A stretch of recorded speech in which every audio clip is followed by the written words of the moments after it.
ओम सादर नमस्ते जी। आप सबका हार्दिक स्वागत है हमारे चैनल आर्य टू आर्य में। आइए अपनी वैदिक कक्षा का हम फिर से आरंभ करते हैं और आज का हमारा विषय रहेगा मनुष्य की नस्ल कैसे नष्ट होती है। अर्थात जो ये मनुष्य समाज है, जब हम इसके बारे में विचार करते हैं तो हमें पता चलता है आज से लगभग करोड़ों वर्ष पहले मनुष्य की उत्पत्ति हुई थी। उस मनुष्य की उत्पत्ति के बाद वह मनुष्य लगातार आगे की ओर बढ़ता गया। लेकिन वर्तमान की हम जो स्थिति देख रहे हैं, यह लगभग 1000 से 2000 वर्ष पहले से भारत में या अन्य विदेशों में ये स्थिति देखने को मिल रही है कि मनुष्य समाज धीरे-धीरे अपने बौद्धिक पतन, सांस्कारिक पतन और मानवीय गुण के पतन की ओर जा रहा है। इसका क्या कारण है कि वह आज मानव से दानव बन चुका है। ना ही उसके अंदर मानवता बची है और ना ही वह मनुष्य रह गया है। आइए समझने का थोड़ा प्रयास करते हैं, ऐसा क्या है कि वह धीरे-धीरे अमानवीय व्यवहार को अपनाता जा रहा है और उसको ही वह सत्य, न्याय, धर्म और आस्था मानने लगा है। सर्वप्रथम हम बात करते हैं मनुष्य के ऊपर। जब हम मनुष्य की बात करते हैं तो वह 2 प्रकार के होते हैं। पहला, जिन्हें आर्य कहा जाता है, वह मनुष्य जो सज्जन होते हैं, अर्थात जो सत्यवादी होते हैं, न्यायकारी होते हैं, परोपकारी होते हैं, मानवतावादी होते हैं, ऐसे मनुष्यों को आर्य कहा जाता है। दूसरा ओर अनार्य व्यक्ति होते हैं, अर्थात ऐसे व्यक्ति जो दुष्ट स्वभाव के होते हैं, अन्यायकारी होते हैं, दुष्ट आत्मा होते हैं, लोगों का पीड़ित लोगों का शोषण करने वाले होते हैं, अन्याय करने वाले होते हैं और हिंसा आदि का समर्थन करने वाले होते हैं। जब हम इन 2 प्रकार के मनुष्यों को देखते हैं, आर्य और अनार्य को, तब हमें ये समझ लेना चाहिए कि मनुष्य की जो धीरे-धीरे प्रवृत्ति है, वह बदलती रहती है।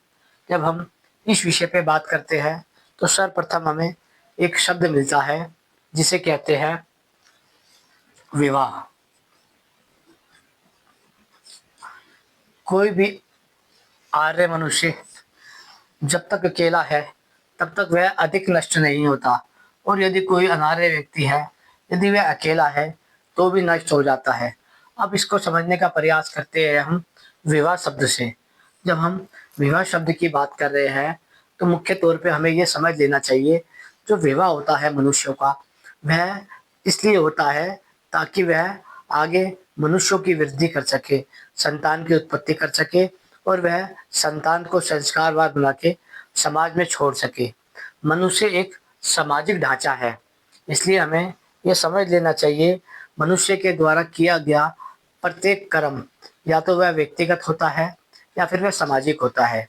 जो व्यक्तिगत होता है वह उसके पुण्य और पाप कर्म में आता है और जो सामाजिक कर्म होता है वह उसके परोपकार और अपराध कर्म में आता है। इसलिए मनुष्य को समझ लेना चाहिए कि वह जो भी कर्म करते हैं, वह उस पर विचार करे, विमर्श करे और आपस में समझौता करके समझ लेना चाहिए कि वह क्या निर्णय ले रहा है। वैसे ही जब हम मनुष्य के विवाह की बात करते हैं, तो हमारे पास 2 प्रकार के गुण वाले व्यक्ति मिलते हैं। आइए समझने का प्रयास करते हैं कि विवाह किन व्यक्तियों के बीच में और कैसे-कैसे करना चाहिए। पहला आता है आर्य व्यक्तियों का, अर्थात जो आर्य उत्तम गुण कर्म स्वभाव वाले हैं। यदि वह शिक्षक है, तो उनका विवाह शिक्षिका से होना चाहिए। यदि वह सैनिक है, तो उनका विवाह सैनिका से होना चाहिए। यदि वह डॉक्टर है, तो उनका विवाह डॉक्टर से होना चाहिए। यदि वह अधिकारी है, तो उनका विवाह अधिकारी से होना चाहिए। यदि वह सेवक है, तो उनका विवाह सेविका से होना चाहिए। यदि वह दास है, तो उनका विवाह दास से होना चाहिए। यदि वह व्यापारी है, तो उनका विवाह व्यापारी से होना चाहिए और यदि वह उद्योगपति है, तो उनका विवाह उद्योगपति से होना चाहिए। यदि वह वैज्ञानिक है, तो उनका विवाह वैज्ञानिक से होना चाहिए।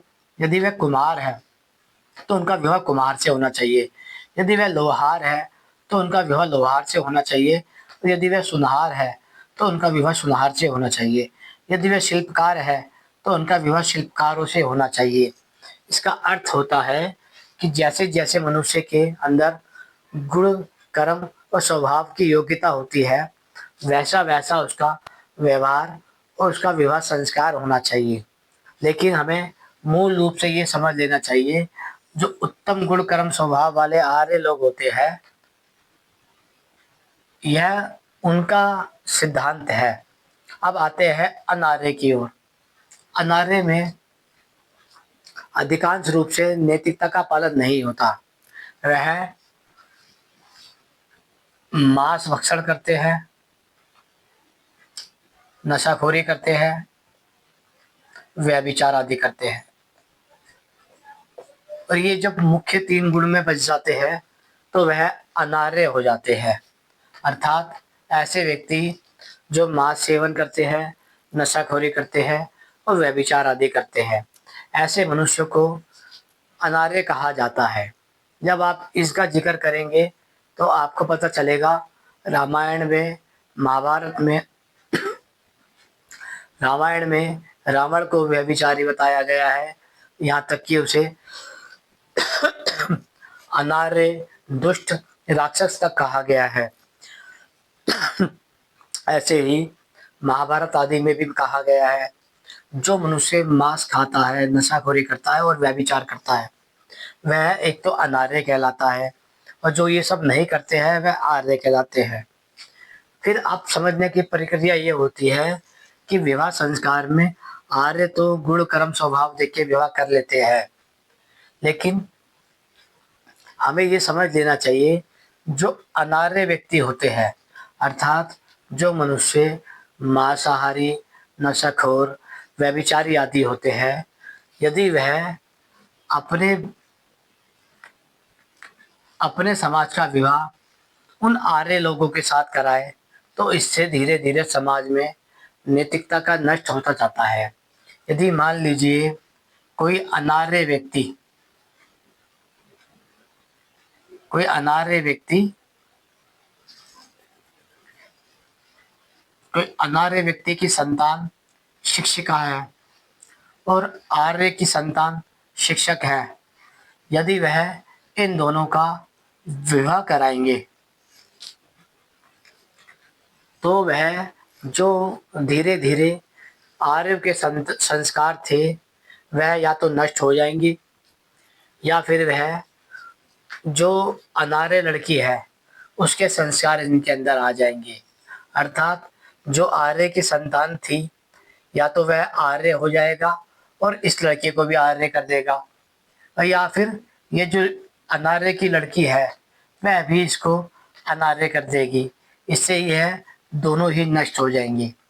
वैसे ही यदि किसी अनार्य की लड़की सैनिक है, जो मांसाहार करता है, नशाखोरी करता है, व्यभिचार करता है, समाज में जातिवाद फैलाता है, पाखंडवाद फैलाता है, और यदि कोई एक आर्य व्यक्ति है, उसकी संतान है, यदि उनका आपस में विवाह हो जाएगा तो वह या तो आर्य की संतान को अनार्य बना देगी, या फिर कोई आर्य की संतान अनार्य की संतान को आर्य बना देगा। इससे क्या होता है, यदि वह आर्य बन गई तो ठीक है, अन्यथा आर्य की संतान जो सैनिक थी वह अनार्य हो जाएगा और वह नष्ट हो जाएगा। फिर तीसरा आता है डॉक्टर।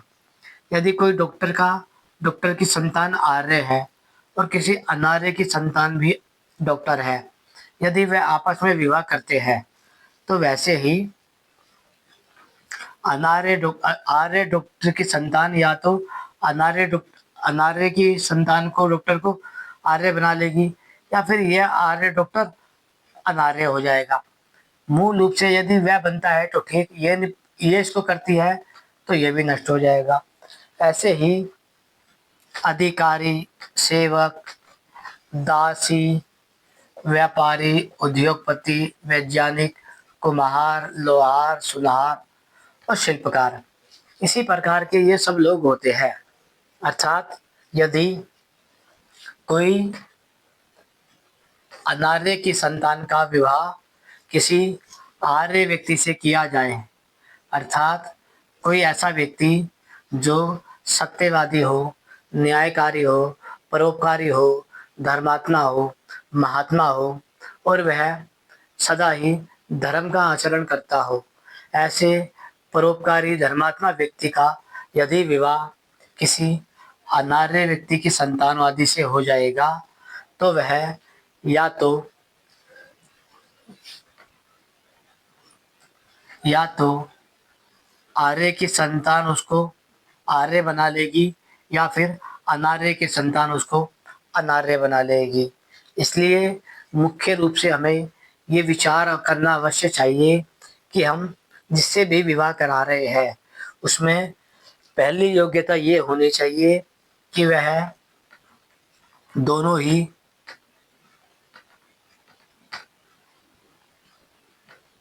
समान गुण कर्म स्वभाव वाले हो। दूसरा, वह एक मत वाले हो और वह दोनों शुभ शुभ सोचने वाले हो। वह सामाजिक व्यवस्था को मानने वाले हो, वह मानवीय गुणों को मानने वाले हो, वह उत्तम स्वभाव वाले हो, वह समाज का हित चाहते हो, वह धर्म को पालन करना जानते हो, वह उत्तम संस्कार के बारे में विचार करते हो, वह न्यायकारी हो, वह परोपकारी हो, वह धर्मात्मा हो और वह आप्त सामाजिक व्यक्ति हो। जब हम इन समाज की बात करते हैं तो मुख्य रूप पे हमें ये समझ आता है कि हमें संतानों का विवाह उत्तम गुण कर्म स्वभाव देख के करना चाहिए। यदि हमने किसी भी धन आदि के लालच में आकर, शिक्षा के लालच में आके या फिर नौकरी के लालच में आकर अपने आर्य संतान का विवाह किसी अनार्य लड़की से कर दिया तो क्या होगा? उसका परिणाम कि वह धीरे धीरे पतन की ओर जाएंगे। क्योंकि जब एक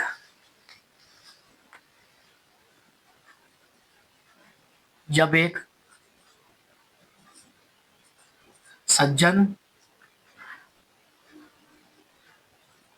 और दुष्ट व्यक्ति आपस में संबंध बनाते हैं तो वह धीरे धीरे पतन की ओर जाते हैं। या तो सज्जन व्यक्ति दुष्ट बन जाए तो समाधान हो जाए या फिर दुष्ट व्यक्ति को सज्जन बना लिया जाए तो गाड़ी चल सकती है। अन्यथा सज्जन व्यक्ति सदा ही दुष्ट व्यक्ति से दुखी रहेगा और दुष्ट व्यक्ति सज्जन व्यक्ति को सदा ही दुखी रखेगा। इसलिए जब हम कहते हैं कि एक आर्य का विवाह दूसरे आर्य से ही होना चाहिए क्योंकि इससे समान गुण कर्म स्वभाव होने से मनुष्यों में कोई भी मतभेद नहीं आता। एक आर्य पुरुष एक आर्य स्त्री का सम्मान करने वाला होता है, एक आर्य कन्या एक आर्य बालक का सम्मान करने वाली होती है, एक आर्य दूसरे आर्य का सम्मान करने वाला होता है, एक आर्य परोपकार करने वाला होता है, एक आर्य सामाजिक व्यक्ति होता है। इसलिए हम जब कहते हैं समाज को गुण कर्म स्वभाव से विवाह करना चाहिए तो इसका अर्थ ये होता है कि आर्य को विवाह अपना आर्य में करना चाहिए, ना कि अनार्य में। अनार्य में और आर्य में मुख्य लक्षण आप यही समझ लीजिए कि एक आर्य सत्यवादी, न्यायकारी, परोपकारी, धर्मात्मा, मानवतावादी और समाज सुधारक के रूप में कार्य करता है। जबकि अनार्य व्यक्ति जो होते हैं ये मुख्य रूप से मांसाहार करते हैं, नशाखोरी करते हैं, व्यभिचार करते हैं और समाज का जातिवाद करते हैं, पाखंडवाद करते हैं, सामाजिक अहित करते हैं। अर्थात जो लोग समाज का भला चाहते हैं वह आर्य होते हैं और जो समाज का बुरा चाहते हैं वह सभी लोग अनार्य होते हैं। इसलिए हमें आर्यों का विवाह आर्यों में करना चाहिए और अनार्यों का विवाह अनार्यों में करना चाहिए। यदि आप इस छोटे से सिद्धांत को समझ जाते हैं तो आप मुख्य रूप से ऋषियों की परंपराओं को समझ जाते हैं। यदि आपसे पूछा जाए क्या जो दुष्ट व्यक्ति होते हैं मांसाहारी, शराबी और व्यभिचारी, क्या आप अपनी संतान, चाहे वह लड़का हो या लड़की, आप उसे देना पसंद करेंगे? तो आपका जवाब होगा नहीं। वैसे ही जो अनार्य लड़के होती है, अर्थात जो अनार्य कन्या होती है, उसका विवाह यदि आप आर्य पुरुष से करते हैं तो इसका लाभ तब होता है जब वह व्यक्ति या वह लड़की मुख्य तौर पर इतनी सामर्थ्यवान गुणवान हो कि वह अपने सामर्थ्य से उसे उत्तम गुण वाला बना ले। जैसे यदि कोई आर्य लड़का है और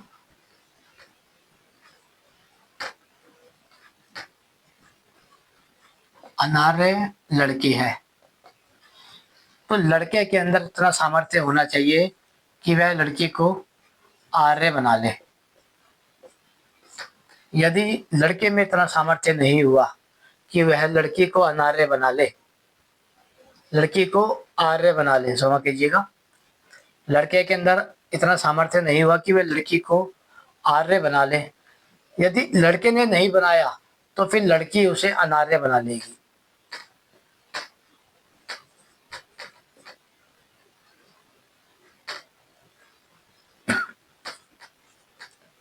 वह उसे नशा करना सिखा देगी, मांस खाना सिखा देगी, व्यभिचार करना सिखा देगी, छल कपट करना सिखा देगी, झूठ बोलना सिखा देगी, पाखंड करना सिखा देगी, जातिवाद करना फिर सिखा देगी, भेदभाव करना सिखा देगी, असमानता करना सिखा देगी, अमानवीय व्यवहार सिखा देगी।